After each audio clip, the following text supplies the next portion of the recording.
प्यारे भक्तों, हिंदू धर्म में भगवान गणेश को प्रथम पूजनीय और विघ्नहर्ता कहा जाता है। इनकी पूजा से कार्य में बाधाएं नहीं आती और सभी कार्य सफलतापूर्वक संपन्न होते हैं। रिद्धि सिद्धि के दाता कहे जाने वाले भगवान गणेश की पूजा के लिए बुधवार का दिन सबसे उत्तम माना गया है। इस दिन पूजा पाठ, व्रत और मंत्रों के जाप से श्री गणेश शीघ्र ही प्रसन्न होते हैं और भक्तों को आशीर्वाद देते हैं। भगवान गणेश की पूजा में मंत्रों का जाप करने से सारे बिगड़े कार्य बनने लगते हैं और कई ग्रह दोषों से भी मुक्ति मिलती है। आज हम आपको जो मंत्र सुनाने वाले हैं वह श्री गणेश को सबसे अधिक प्रिय है। इस मंत्र के 108 बार जाप करते ही आपके सभी काम सिद्ध हो जाएंगे। इस मंत्र से आपके घर में धन का इतना भंडार लग जाएगा कि जीवन भर कमाने की आवश्यकता नहीं पड़ेगी। यह मंत्र आपके सभी दुखों को हमेशा के लिए हर लेगा एवं आपको जीवन की सारी खुशियाँ प्रदान करेगा। इस मंत्र का जप आपको केवल 108 बार आज करना है।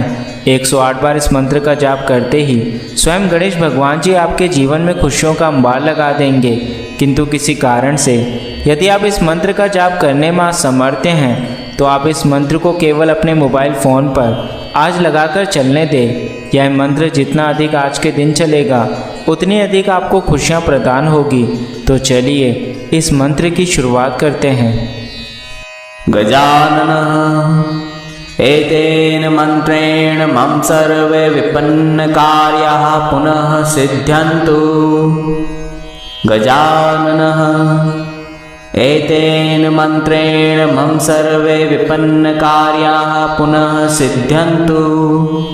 गजाननः एतेन मंत्रेण मम सर्वे विपन्न कार्याः पुनः सिद्ध्यन्तु।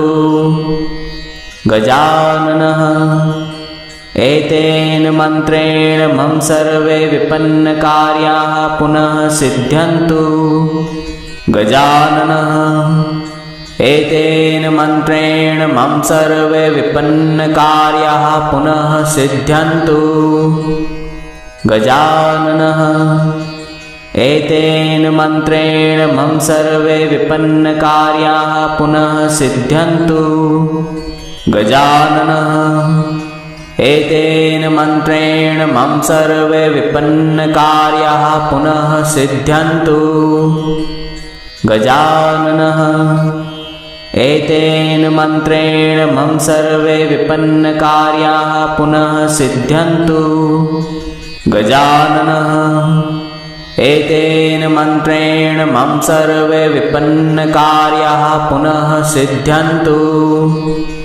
गजाननः एतेन मंत्रेण मम सर्वे विपन्न कार्याः पुनः सिद्ध्यन्तु। गजाननः एतेन मंत्रेण मम सर्वे विपन्न कार्याः पुनः सिद्ध्यन्तु। गजाननः एतेन मंत्रेण मम सर्वे विपन्न कार्याः पुनः सिद्ध्यन्तु। गजाननः एतेन मंत्रेण मम सर्वे विपन्न कार्याः पुनः सिद्ध्यन्तु। गजाननः एतेन मंत्रेण मम सर्वे विपन्न कार्याः पुनः सिद्ध्यन्तु। गजाननः एतेन मंत्रेण मम सर्वे विपन्न कार्याः पुनः सिद्ध्यन्तु। गजाननः एतेन मंत्रेण मम सर्वे विपन्न कार्याः पुनः सिद्ध्यन्तु। गजाननः एतेन मंत्रेण मम सर्वे विपन्न कार्याः पुनः सिद्ध्यन्तु। गजाननः एतेन मंत्रेण मम सर्वे विपन्न कार्याः पुनः सिद्ध्यन्तु। गजाननः एतेन मंत्रेण मम सर्वे विपन्न कार्याः पुनः सिद्ध्यन्तु। गजाननः एतेन मंत्रेण मम सर्वे विपन्न कार्याः पुनः सिद्ध्यन्तु। गजाननः एतेन मंत्रेण मम सर्वे विपन्न कार्याः पुनः सिद्ध्यन्तु। गजाननः एतेन मन्त्रेण मम सर्वे विपन्नकार्याः पुनः सिद्ध्यन्तु।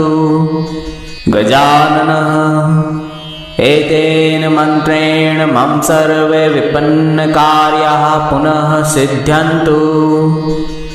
गजाननः एतेन मन्त्रेण मम सर्वे विपन्नकार्याः पुनः सिद्ध्यन्तु। गजाननः एतेन मन्त्रेण मम सर्वे विपन्नकार्याः पुनः सिद्ध्यन्तु। गजाननः एतेन मन्त्रेण मम सर्वे विपन्नकार्याः पुनः सिद्ध्यन्तु। गजाननः एतेन मन्त्रेण मम सर्वे विपन्नकार्याः पुनः सिद्ध्यन्तु। गजाननः एतेन मन्त्रेण मम सर्वे विपन्नकार्याः पुनः सिद्ध्यन्तु। गजाननः एतेन मन्त्रेण मम सर्वे विपन्नकार्याः पुनः सिद्ध्यन्तु। गजाननः एतेन मन्त्रेण मम सर्वे विपन्नकार्याः पुनः सिद्ध्यन्तु। गजाननः एतेन मन्त्रेण मम सर्वे विपन्नकार्याः पुनः सिद्ध्यन्तु। गजाननः एतेन मन्त्रेण मम सर्वे विपन्नकार्याः पुनः सिद्ध्यन्तु। गजाननः एतेन मन्त्रेण मम सर्वे विपन्नकार्याः पुनः सिद्ध्यन्तु। गजाननः एतेन मन्त्रेण मम सर्वे विपन्नकार्याः पुनः सिद्ध्यन्तु। गजाननः एतेन मन्त्रेण मम सर्वे विपन्नकार्याः पुनः सिद्ध्यन्तु। गजाननः एतेन मन्त्रेण मम सर्वे विपन्नकार्याः पुनः सिद्ध्यन्तु। गजाननः एतेन मन्त्रेण मम सर्वे विपन्नकार्याः पुनः सिद्ध्यन्तु।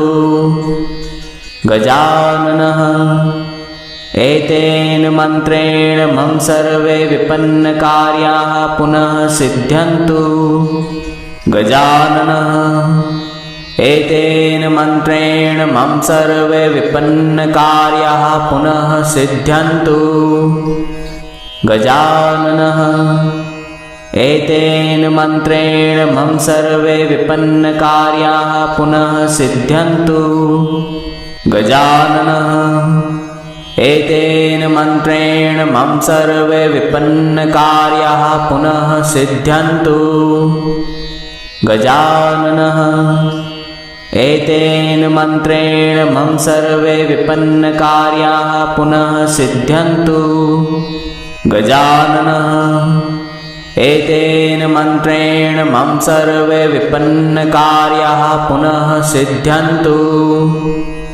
गजाननः एतेन मन्त्रेण मम सर्वे विपन्नकार्याः पुनः सिद्ध्यन्तु।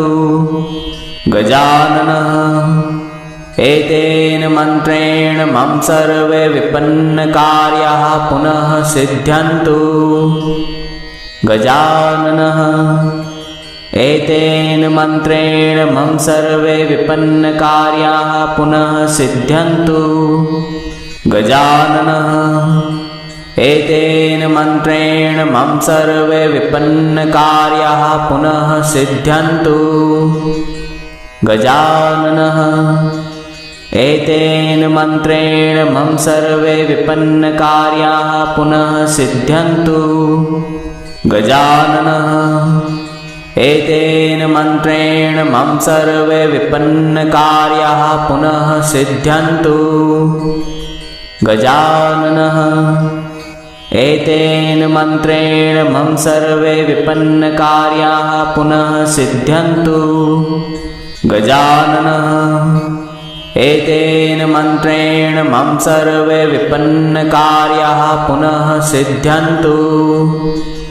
गजाननः एतेन मन्त्रेण मम सर्वे विपन्नकार्याः पुनः सिद्ध्यन्तु गजाननः एतेन मन्त्रेण मम सर्वे विपन्नकार्याः पुनः सिद्ध्यन्तु गजाननः एतेन मन्त्रेण मम सर्वे विपन्नकार्याः पुनः सिद्ध्यन्तु गजाननः एतेन मन्त्रेण मम सर्वे विपन्नकार्याः पुनः सिद्ध्यन्तु गजाननः एतेन मन्त्रेण मम सर्वे विपन्नकार्याः पुनः सिद्ध्यन्तु गजाननः एतेन मन्त्रेण मम सर्वे विपन्नकार्याः पुनः सिद्ध्यन्तु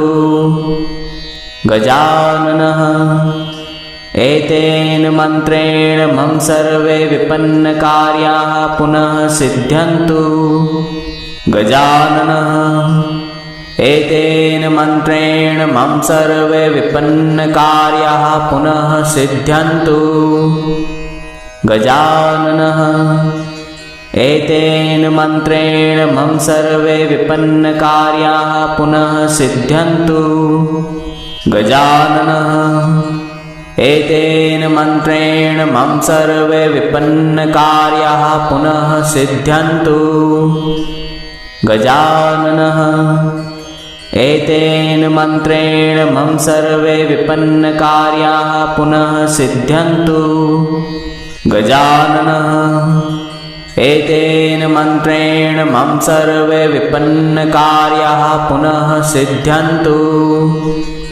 गजाननः एतेन मन्त्रेण मम सर्वे विपन्नकार्याः पुनः सिद्ध्यन्तु गजाननः एतेन मन्त्रेण मम सर्वे विपन्नकार्याः पुनः सिद्ध्यन्तु गजाननः एतेन मन्त्रेण मम सर्वे विपन्नकार्याः पुनः सिद्ध्यन्तु गजाननः एतेन मन्त्रेण मम सर्वे विपन्नकार्याः पुनः सिद्ध्यन्तु गजाननः एतेन मन्त्रेण मम सर्वे विपन्नकार्याः पुनः सिद्ध्यन्तु गजाननः एतेन मन्त्रेण मम सर्वे विपन्नकार्याः पुनः सिद्ध्यन्तु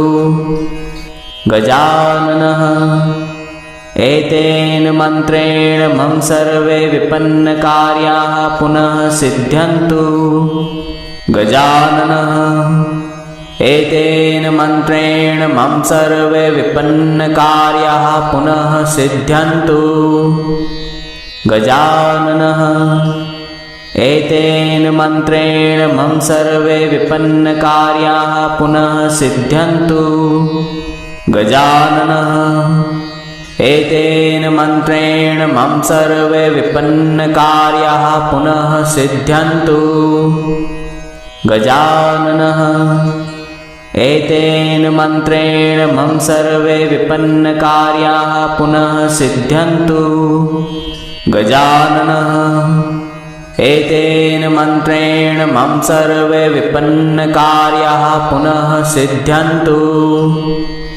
गजाननः एतेन मन्त्रेण मम सर्वे विपन्नकार्याः पुनः सिद्ध्यन्तु गजाननः एतेन मन्त्रेण मम सर्वे विपन्नकार्याः पुनः सिद्ध्यन्तु गजाननः एतेन मन्त्रेण मम सर्वे विपन्नकार्याः पुनः सिद्ध्यन्तु गजाननः एतेन मन्त्रेण मम सर्वे विपन्नकार्याः पुनः सिद्ध्यन्तु गजाननः एतेन मन्त्रेण मम सर्वे विपन्नकार्याः पुनः सिद्ध्यन्तु गजाननः एतेन मन्त्रेण मम सर्वे विपन्नकार्याः पुनः सिद्ध्यन्तु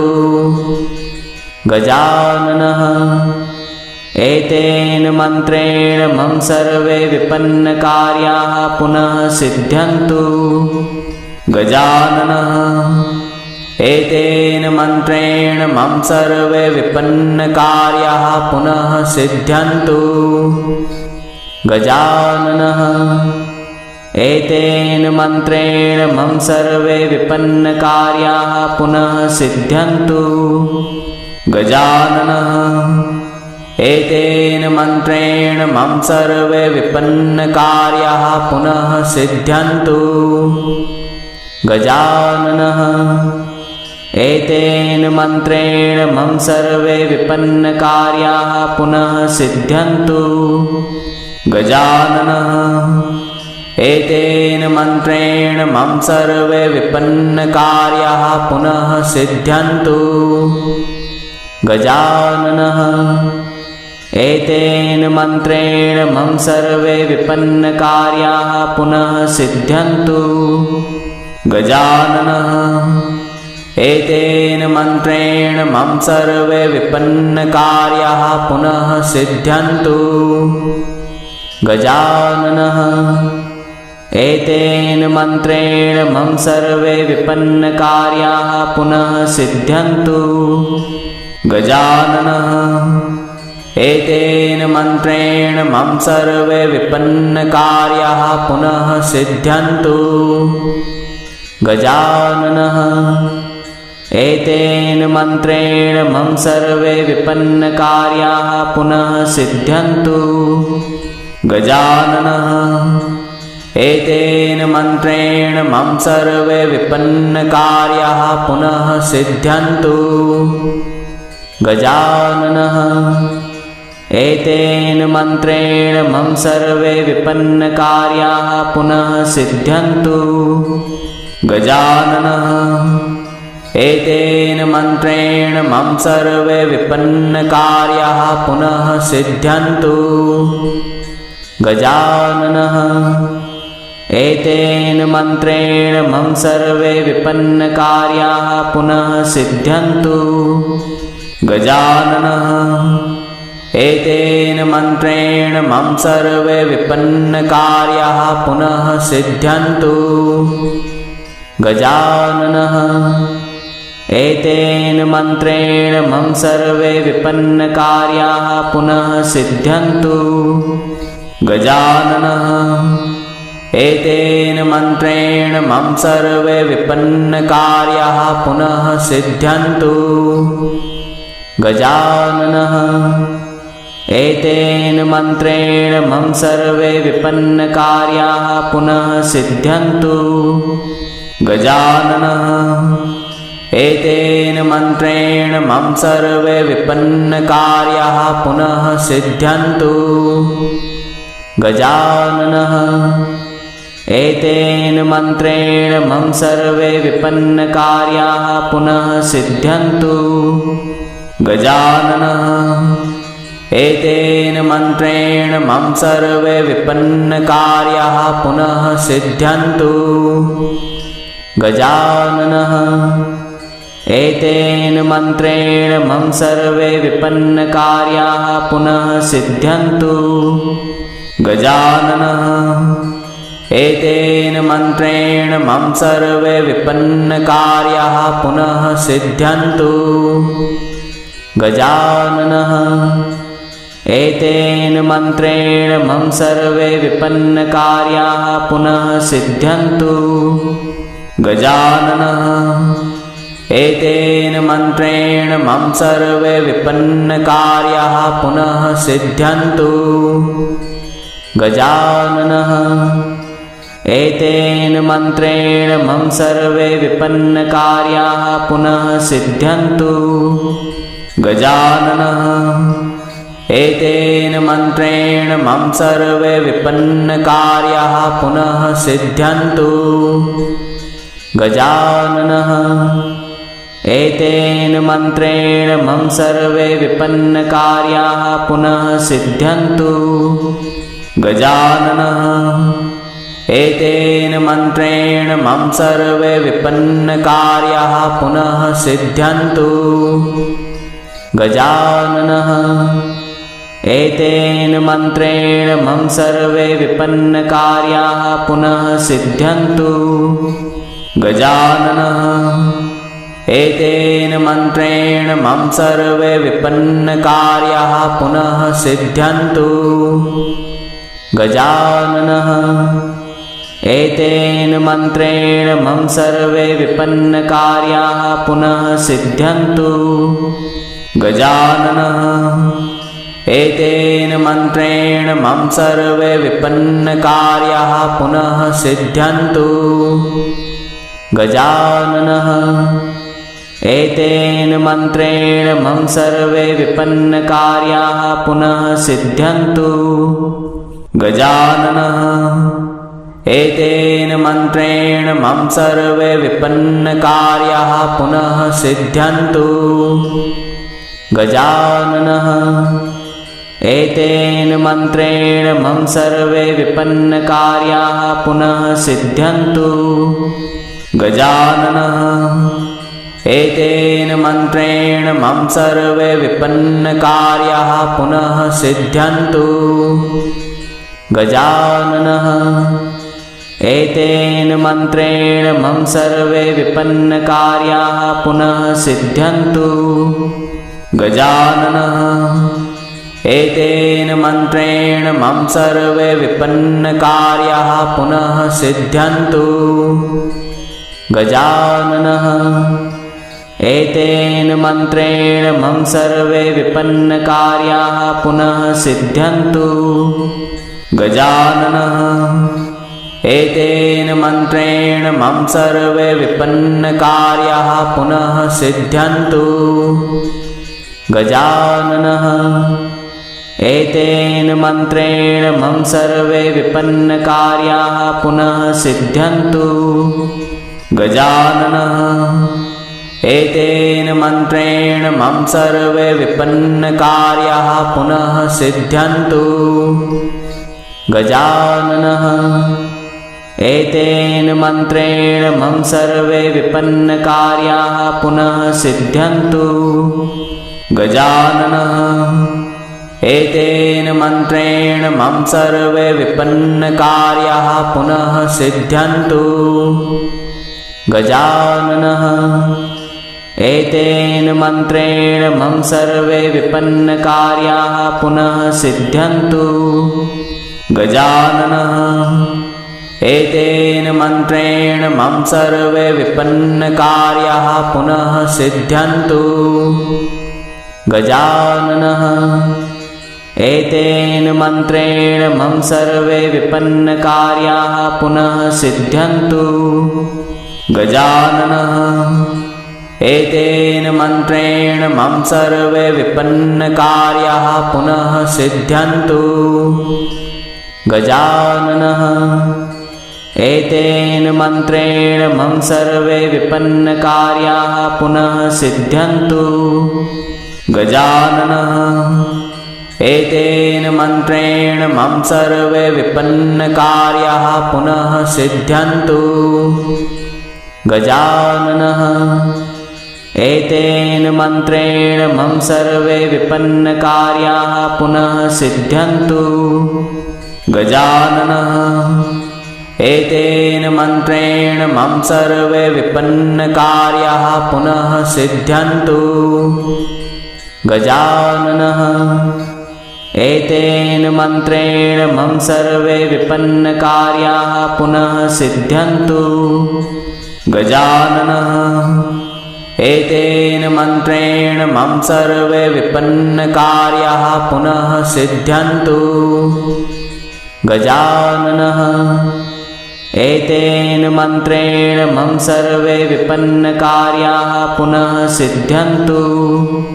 गजाननः एतेन मन्त्रेण मम सर्वे विपन्नकार्याः पुनः सिद्ध्यन्तु। गजाननः एतेन मन्त्रेण मम सर्वे विपन्नकार्याः पुनः सिद्ध्यन्तु। गजाननः एतेन मन्त्रेण मम सर्वे विपन्नकार्याः पुनः सिद्ध्यन्तु। गजाननः एतेन मन्त्रेण मम सर्वे विपन्नकार्याः पुनः सिद्ध्यन्तु गजाननः एतेन मन्त्रेण मम सर्वे विपन्नकार्याः पुनः सिद्ध्यन्तु गजाननः एतेन मन्त्रेण मम सर्वे विपन्नकार्याः पुनः सिद्ध्यन्तु गजाननः एतेन मन्त्रेण मम सर्वे विपन्नकार्याः पुनः सिद्ध्यन्तु गजाननः एतेन मन्त्रेण मम सर्वे विपन्नकार्याः पुनः सिद्ध्यन्तु गजाननः एतेन मन्त्रेण मम सर्वे विपन्नकार्याः पुनः सिद्ध्यन्तु गजाननः एतेन मन्त्रेण मम सर्वे विपन्नकार्याः पुनः सिद्ध्यन्तु गजाननः एतेन मन्त्रेण मम सर्वे विपन्नकार्याः पुनः सिद्ध्यन्तु गजाननः एतेन मन्त्रेण मम सर्वे विपन्नकार्याः पुनः सिद्ध्यन्तु गजाननः एतेन मन्त्रेण मम सर्वे विपन्नकार्याः पुनः सिद्ध्यन्तु गजाननः एतेन मन्त्रेण मम सर्वे विपन्नकार्याः पुनः सिद्ध्यन्तु गजाननः एतेन मन्त्रेण मम सर्वे विपन्नकार्याः पुनः सिद्ध्यन्तु गजाननः एतेन मन्त्रेण मम सर्वे विपन्नकार्याः पुनः सिद्ध्यन्तु गजाननः एतेन मन्त्रेण मम सर्वे विपन्नकार्याः पुनः सिद्ध्यन्तु गजाननः एतेन मन्त्रेण मम सर्वे विपन्नकार्याः पुनः सिद्ध्यन्तु गजाननः एतेन मन्त्रेण मम सर्वे विपन्नकार्याः पुनः सिद्ध्यन्तु गजाननः एतेन मन्त्रेण मम सर्वे विपन्नकार्याः पुनः सिद्ध्यन्तु गजाननः एतेन मन्त्रेण मम सर्वे विपन्नकार्याः पुनः सिद्ध्यन्तु गजाननः एतेन मन्त्रेण मम सर्वे विपन्नकार्याः पुनः सिद्ध्यन्तु गजाननः एतेन मन्त्रेण मम सर्वे विपन्नकार्याः पुनः सिद्ध्यन्तु गजाननः एतेन मन्त्रेण मम सर्वे विपन्नकार्याः पुनः सिद्ध्यन्तु गजाननः एतेन मन्त्रेण मम सर्वे विपन्नकार्याः पुनः सिद्ध्यन्तु गजाननः एतेन मन्त्रेण मम सर्वे विपन्नकार्याः पुनः सिद्ध्यन्तु गजाननः एतेन मन्त्रेण मम सर्वे विपन्नकार्याः पुनः सिद्ध्यन्तु गजाननः एतेन मन्त्रेण मम सर्वे विपन्नकार्याः पुनः सिद्ध्यन्तु गजाननः एतेन मन्त्रेण मम सर्वे विपन्नकार्याः पुनः सिद्ध्यन्तु गजाननः एतेन मन्त्रेण मम सर्वे विपन्नकार्याः पुनः सिद्ध्यन्तु गजाननः एतेन मन्त्रेण मम सर्वे विपन्नकार्याः पुनः सिद्ध्यन्तु गजाननः एतेन मन्त्रेण मम सर्वे विपन्नकार्याः पुनः सिद्ध्यन्तु गजाननः एतेन मन्त्रेण मम सर्वे विपन्नकार्याः पुनः सिद्ध्यन्तु गजाननः एतेन मन्त्रेण मम सर्वे विपन्नकार्याः पुनः सिद्ध्यन्तु। गजाननः एतेन मन्त्रेण मम सर्वे विपन्नकार्याः पुनः सिद्ध्यन्तु। गजाननः एतेन मन्त्रेण मम सर्वे विपन्नकार्याः पुनः सिद्ध्यन्तु। गजाननः एतेन मन्त्रेण मम सर्वे विपन्नकार्याः पुनः सिद्ध्यन्तु। गजाननः एतेन मन्त्रेण मम सर्वे विपन्नकार्याः पुनः सिद्ध्यन्तु। गजाननः एतेन मन्त्रेण मम सर्वे विपन्नकार्याः पुनः सिद्ध्यन्तु। गजाननः एतेन मन्त्रेण मम सर्वे विपन्नकार्याः पुनः सिद्ध्यन्तु। गजाननः एतेन मन्त्रेण मम सर्वे विपन्नकार्याः पुनः सिद्ध्यन्तु। गजाननः एतेन मन्त्रेण मम सर्वे विपन्नकार्याः पुनः सिद्ध्यन्तु। गजाननः एतेन मन्त्रेण मम सर्वे विपन्नकार्याः पुनः सिद्ध्यन्तु। गजाननः एतेन मन्त्रेण मम सर्वे विपन्नकार्याः पुनः सिद्ध्यन्तु। गजाननः एतेन मन्त्रेण मम सर्वे विपन्नकार्याः पुनः सिद्ध्यन्तु। गजाननः एतेन मन्त्रेण मम सर्वे विपन्नकार्याः पुनः सिद्ध्यन्तु। गजाननः एतेन मन्त्रेण मम सर्वे विपन्नकार्याः पुनः सिद्ध्यन्तु। गजाननः एतेन मन्त्रेण मम सर्वे विपन्नकार्याः पुनः सिद्ध्यन्तु। गजाननः एतेन मन्त्रेण मम सर्वे विपन्नकार्याः पुनः सिद्ध्यन्तु।